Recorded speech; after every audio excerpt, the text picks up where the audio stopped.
மேட்சே ஆடாமல் டாப் 5-இல் ரோஹித், கோலி. ICC ODI தரவரிசையில் தெறிக்கவிட்ட இந்திய வீரர்கள். சர்வதேச கிரிக்கெட் கவுன்சில் ஒருநாள் போட்டிகளுக்கான பேட்ஸ்மேன்கள் தரவரிசை பட்டியலை வெளியிட்டுள்ளது. இதில் இந்திய பேட்ஸ்மேன்கள் தொடர்ந்து ஆதிக்கம் செலுத்தி வரும் நிலையில் ஒரு சுவாரஸ்யமான விஷயம் ரசிகர்களிடையே ஆச்சரியத்தை ஏற்படுத்தியுள்ளது. அது இந்திய அணியின் மூத்த வீரர்களான கேப்டன் ரோஹித் சர்மா மற்றும் விராட் கோலி நீண்ட காலமாக ஒருநாள் போட்டிகளில் விளையாடாத போதிலும் டாப் 5 இடங்களுக்குள் நீடிப்பதுதான். இந்தியாவின் வருங்கால ஒருநாள் அணி கேப்டன் சுப்மன் கில் தரவரிசையில் முதலிடத்தில் இடம்பெற்றுள்ளார். பாகிஸ்தானின் பாபர் அசாம் 3வது இடத்திற்கு தள்ளப்பட்டுள்ளார்.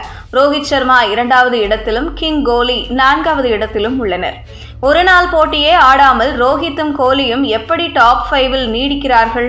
குறிப்பாக 3வது இடத்திலிருந்த ரோஹித் சர்மா எப்படி 2வது இடத்திற்கு முன்னேறினார் என்ற கேள்வி எழுந்துள்ளது. அது எப்படி சாத்தியம் என்று பார்க்கலாம். சுப்மன் கில் 784 புள்ளிகள், ரோஹித் சர்மா 756 புள்ளிகள், பாபர் அசாம் 751 புள்ளிகள், விராட் கோலி 736 புள்ளிகள், டேரில் மிட்சல் 720 புள்ளிகள். சமீபத்தில் வெஸ்ட் இண்டீஸ் அணிக்கு எதிரான ஒருநாள் தொடரில் பாகிஸ்தான் வீரர் பாபர் அசாம் மிகவும் சொற்ப ரன்களை எடுத்தார்.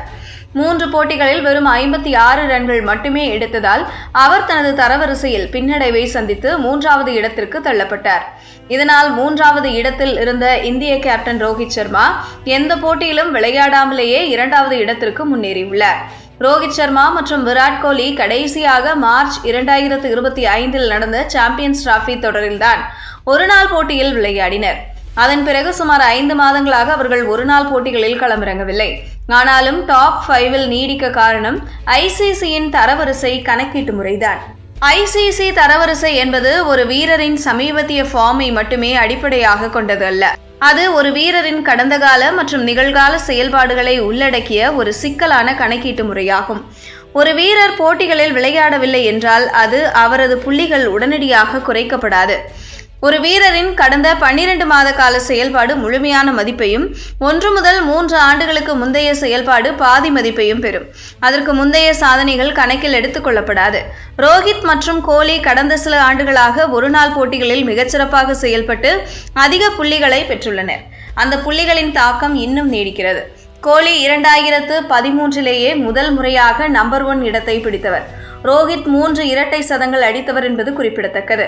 உங்களுக்கு மேலே அல்லது கீழே உள்ள வீரர்கள் எப்படி விளையாடுகிறார்கள் என்பதை பொறுத்தும் உங்கள் தரவரிசை மாறும். பாபர் அசாம் மோசமாக விளையாடி புள்ளிகளை இழந்ததால் ரோஹித் சர்மா விளையாடாமலேயே முன்னேறினார்.